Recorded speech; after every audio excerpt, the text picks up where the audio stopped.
Hello les filles, comment ça va? J'espère que vous allez bien. On se retrouve pour un nouveau vlog. Alors aujourd'hui on est dimanche et ce matin donc c'était pancakes et franchement c'était un pur régal. C'est des pancakes que j'ai testé avec la farine de... En fait j'ai mis un petit peu de poudre d'amande à l'intérieur pour pas que ce soit totalement farine sans gluten, et puis j'avais mis aussi des flocons d'avoine comme ça réduits à l'état de poudre et franchement c'était un pur régal. Donc si je peux vous donner un conseil, c'est de toujours ajouter un petit peu de poudre d'amande dans votre préparation à pancakes.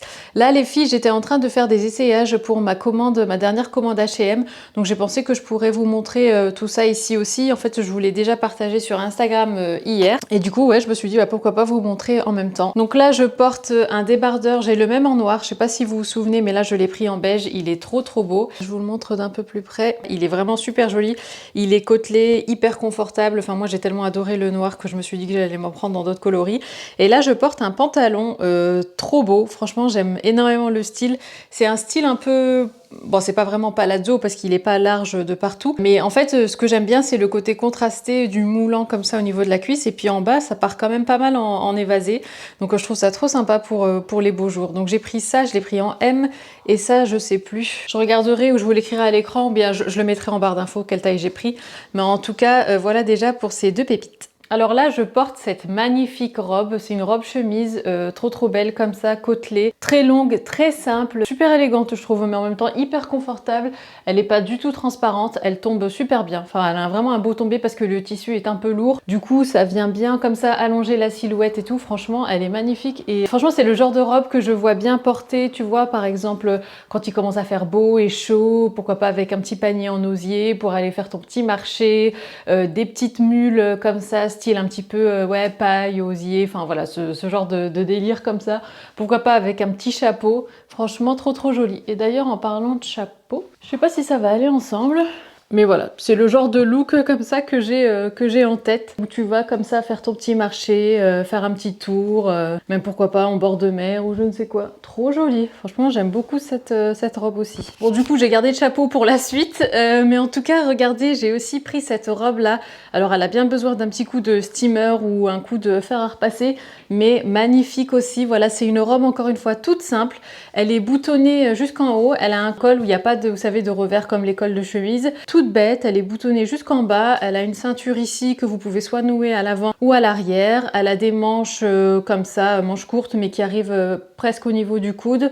Elle est magnifique dans sa simplicité, je trouve, cette robe, et sa matière est hyper confortable, hyper fraîche. Donc encore une fois, un gros coup de cœur. Franchement, de tout ce que je vous ai montré pour l'instant, j'aime tout.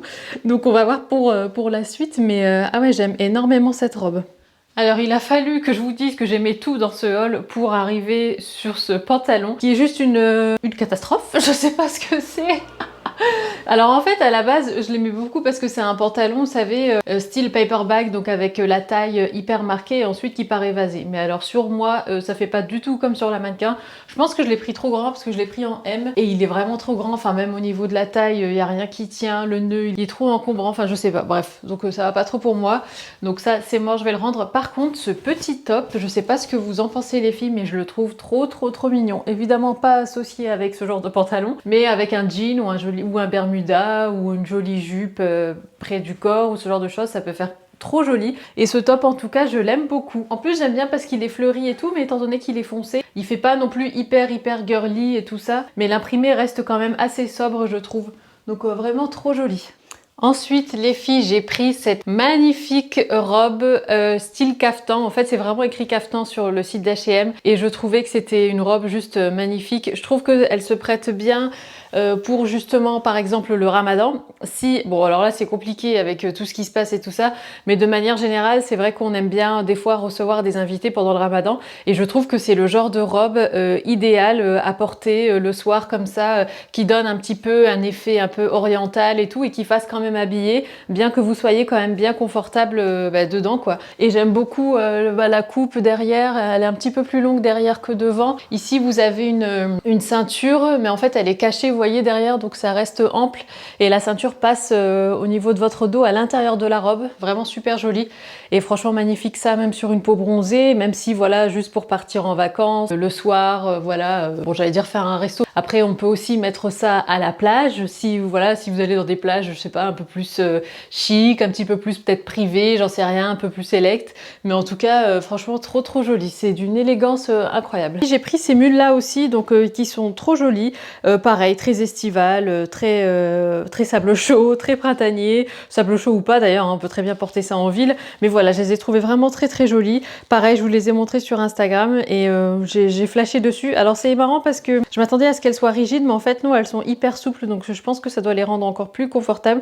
Je les ai pas encore essayées, ce ne serait tardé, mais voilà, je voulais quand même vous les montrer là comme ça. Et sinon j'ai pris aussi 2 torchons. Je vous les ai déjà montrés dans ma routine ménage là que j'ai mise en ligne, enfin qui va être en ligne aujourd'hui du coup, mais que vous aurez sûrement déjà vu. J'ai pris ces deux, alors c'est des torchons slash serviettes, voilà, je pense que ça peut se mettre autant dans une salle de bain que dans une cuisine, parce que la matière en fait ici d'un côté vous avez une matière serviette, mais de ce côté là c'est une matière un petit peu plus coton, un peu brute, donc je pense que ça peut très bien passer pour les deux. En plus j'aime bien parce que chez H&M ils mettent toujours des crochets comme ça au niveau de leurs serviettes et de leurs torchons, et du coup bah, c'est hyper pratique à accrocher. Et ensuite j'ai pris celle-là, alors j'ai pris en 2 exemplaires, j'en ai pris 2 comme ça et 2 comme ça, et celle-là j'ai trop flashé. Déjà j'aimais bien le gaufret, je sais pas pourquoi j'aime beaucoup cette matière en fait, c'est un côté un peu peut-être moins classique, plus décontracté, aussi peut-être plus estival, j'en sais rien, mais en tout cas j'aime beaucoup les matières gaufrées en ce moment. Mais donc voilà, j'ai pris ça en 2 exemplaires aussi, pareil on retrouve le petit crochet comme ça, et ces 2 couleurs là c'est des couleurs qui se marient très bien autant avec ma cuisine qu'avec ma salle de bain, qu'avec les toilettes. Je sais que je peux mettre ça un petit peu partout, donc c'est chouette. Donc voilà pour ma petite sélection H&M. Hello les filles, comment ça va? On est quel jour? On est mardi 13 avril et je me suis dit que j'allais venir vous voir par ici pour continuer le vlog. Je me suis levée à 7 h, je me suis dit allez là faut reprendre un rythme normal, donc je me suis levée à 7 h. Il est 8 h. Je me tâte à me faire une séance de sport. Mais aujourd'hui, mon objectif, c'est de mettre des fringues en vente sur Vinted. Alors bon, j'en ai pas énormément à vendre, mais en fait, j'ai pas mal de vestes. Je vais vous montrer quand même. Alors, ici, on a cette magnifique veste en velours de chez Reiko. Elle est trop jolie, franchement, j'ai dû la porter une fois ou deux. J'ai le pantalon qui va avec. Autant le pantalon, je le porte souvent, mais autant la veste, non. Ici, pareil, on a aussi cette magnifique veste, toujours de chez Reiko, aussi en velours comme ça, côtelé. Pareil, elle est superbe, j'adore la couleur et tout, mais je sais pas, j'ai pas le réflexe de la porter non plus. Ensuite, on a cette veste noire de chez Molly Bracken, trop jolie aussi, je l'ai portée 2 fois je pense. Ici, on a une superbe veste aussi de chez Molly Bracken, celle-là je l'ai jamais portée, honnêtement c'est pas mon style. Elle est très jolie, elle est encore avec l'étiquette du coup. Et enfin, on a une autre veste comme ça, beige de chez Reiko. C'est une veste qui est très fluide, encore avec l'étiquette parce que pareil, je l'ai jamais portée. Je l'ai essayé, mais moi je préfère, vous savez, les vestes en blazer vraiment hyper structurées, hyper rigides. Et là, c'est une veste qui est assez soft. Donc voilà, je vous les montre comme ça au cas où, parce que c'est vrai que sur Vinted, je trouve que des fois, on a du mal à se projeter et tout ça. Donc je vous les montre comme ça en vrai. Hop, vous les verrez encore mieux.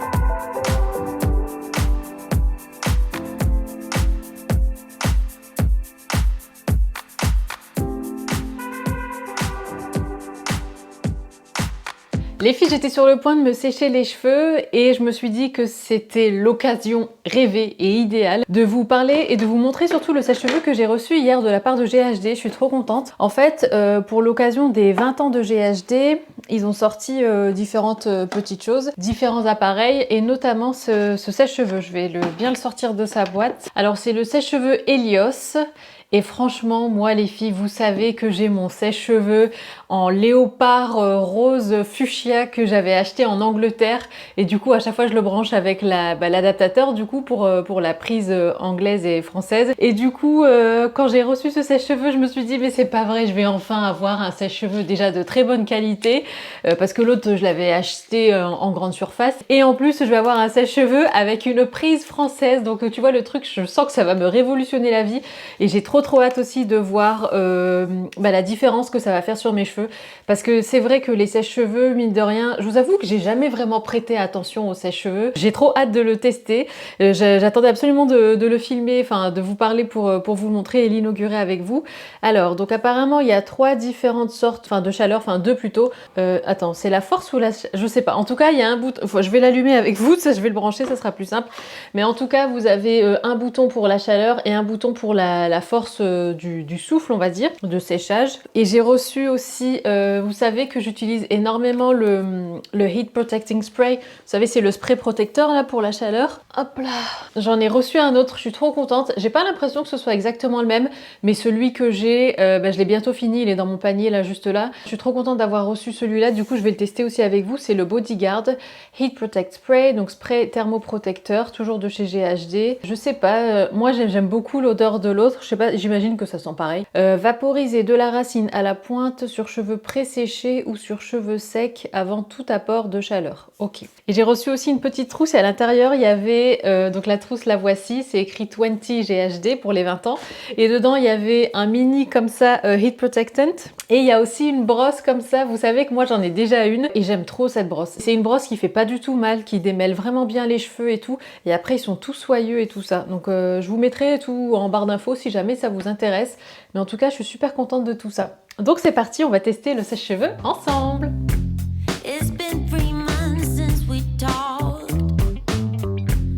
Feel like you're on a roll, yeah. Me, myself and I just keep on stumbling around. You got someone else who is loving you. And oh, there it goes. Les filles, alors là, que vous dire sur ce sèche-cheveux, à part que je crois que mes cheveux parlent d'eux-mêmes, j'ai jamais eu des cheveux comme ça. Vraiment, j'ai l'impression de sortir de chez le coiffeur. Et encore même quand je sors de chez le coiffeur, je vous le dis souvent d'ailleurs, j'aime pas mes cheveux quand je sors de chez le coiffeur parce qu'ils sont souvent vachement plaqués et tout. Et moi, j'aime bien avoir du volume, du mouvement et tout. Et là, pour le coup, mais que dire de plus? Franchement, j'ai exactement fait le même brushing que avec mon sèche-cheveux habituel. Comme vous l'avez vu, franchement, je suis trop épatée. Je suis vraiment agréablement surprise. Je savais que ça allait être mieux, enfin voilà, même je vous l'ai dit juste avant et tout, mais je m'attendais pas à une telle différence. Mes cheveux, en fait, on dirait qu'ils sont infusés d'air à l'intérieur de mes cheveux, je sais pas comment expliquer. Ils sont hyper décollés de la racine et tout. Regardez le mouvement, le volume. Franchement, je suis trop agréablement surprise. Donc voilà, bah écoutez, si vous recherchez un sèche-cheveux, si vous saviez pas vers quoi, quelle marque, quel modèle vous tournez, je peux que vous recommander celui-là. Je vous mettrai encore une fois en barre d'infos. Mais c'est dingue parce que même quand vous l'allumez, en fait, j'ai l'impression qui s'adapte à vos cheveux parce que quand je le mets sur la première vitesse, il va avoir une certaine intensité et après il va diminuer comme s'il s'adaptait à mes cheveux. Je sais pas quel genre de technologie c'est, mais franchement c'est un truc de fou. Je suis conquise de chez conquise. Je pense que c'est vraiment la Rolls-Royce des sèche-cheveux, je sais pas, c'est un truc de fou. Alors vous avez de l'air froid, moyen, max et pareil pour la vitesse, off, moyen, max. Vous avez aussi un bouton là donc pour vraiment avoir que de l'air froid si vous voulez vraiment figer votre coiffure et tout ça. Ah oui, ce que j'aime bien aussi, c'est que ça, là, le bec, il est hyper étroit. Il est vraiment fin. Vous voyez l'espace, là, il est hyper fin. Du coup, ça permet vraiment de bien diriger, de bien maîtriser, bien contrôler où est-ce que vous voulez, enfin voilà, aller par rapport à la brosse et tout ça. Alors que moi, mon ancien sèche-cheveux, c'est beaucoup plus épais, donc c'est moins précis. Et la force aussi de séchage, elle est juste dingue. Et ce que j'aime bien aussi, c'est qu'en fait, le max, il est pas très chaud du tout. Il est moins chaud que mon max que j'utilise d'habitude.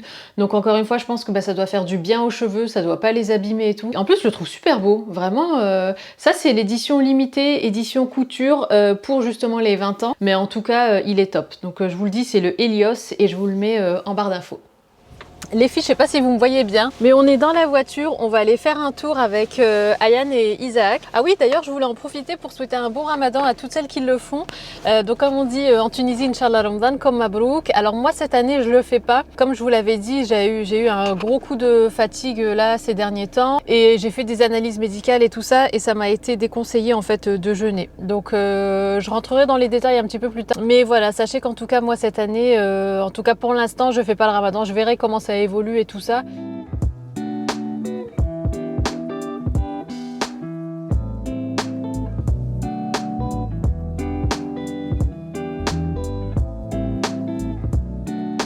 Alors ici les filles, on est au parc Barbieux, c'est un parc qui se trouve principalement à Roubaix et c'est un parc qui est vraiment super grand. Il y a beaucoup de mariés qui viennent se faire prendre en photo ici et tout ça le jour de leur mariage et tout. Et donc voilà, donc on va se balader un petit peu, on va prendre l'air. Franchement ça fait longtemps qu'on n'est pas venu dans ce genre de parc et tout. Donc ça fait vraiment du bien, il y a les garçons qui sont en train de jouer au foot. Et puis voilà, on va se balader tout simplement.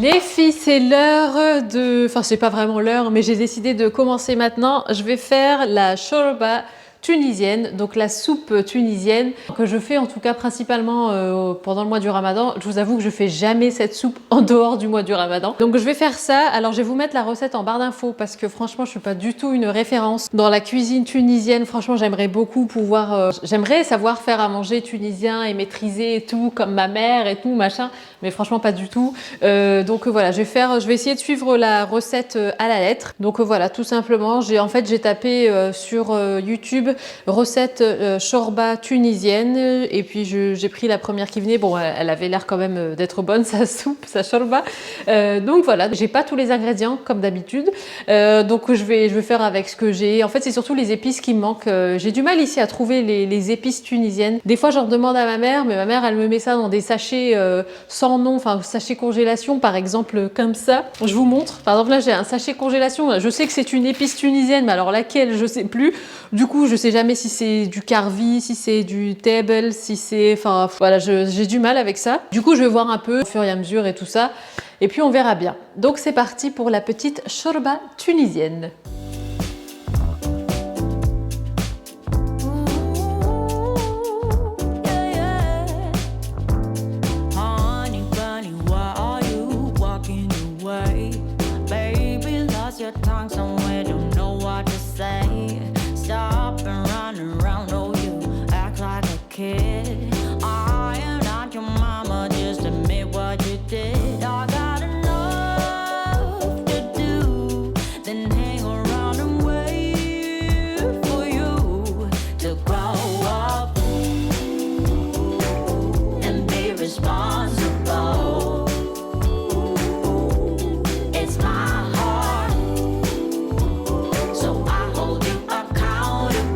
Et voilà les filles, donc j'ai fini de préparer la table de ce soir, donc du premier soir du Ramadan. Donc pour vous expliquer un petit peu, bon j'ai fait un peu de tout parce que c'est vrai que quand on jeûne, on aime bien avoir plein de petites choses à picorer et tout ça. Donc ici pour commencer, j'ai fait, donc comme je vous l'ai dit, une shorba, vous m'avez vu la préparer tout à l'heure. Je l'ai faite à la viande. Là, bon, on va faire dans l'ordre de la table. J'ai fait un gâteau, donc c'est un gâteau moitié farine sans gluten et moitié amande en poudre. Et ce que j'ai fait, c'est qu'en fait, j'ai haché, voilà, avec un gros couteau, une demi-plaquette de chocolat noir et du coup, j'ai tout incorporé dans la pâte et ça fait que comme ça, on a des petits morceaux, des gros morceaux de chocolat noir et tout et je trouve ça trop bon en bouche. En plus, ça ajoute un petit croquant. Ensuite, j'ai fait un mélange d'huile d'olive et harissa parce que Isaac aime trop ça. Et pour accompagner ça, il aura du pain. Donc, on a du pain de boulangerie, pain de campagne et du pain, on appelle ça mleoui en tunisien ou msemen selon les régions. Ensuite ici, donc on a les dattes pour rompre le jeûne et là on a une bonne salade parce que franchement quand on jeûne, je pense qu'on a vraiment besoin et envie de légumes, de fraîcheur, de fibres et tout ça. Je pense que c'est le plus important au-delà du pain, des pâtes et tout qu'on a envie de manger. C'est vrai que le plus important c'est de faire le plein de minéraux en fait, hein, de vitamines et tout ça et de donner des bonnes choses à notre corps et à notre système digestif qui a été au repos pendant un bon petit moment. Voilà les filles, écoutez, je vais vous laisser sur ces belles paroles. J'espère que vous avez passé un bon moment avec nous et puis j'espère que votre Ramadan se passe bien si vous le faites également. Donc je vous souhaite encore une fois un bon Ramadan, Inch'Allah Ramadan comme Mabrouk et je vous dis à très bientôt. Ciao.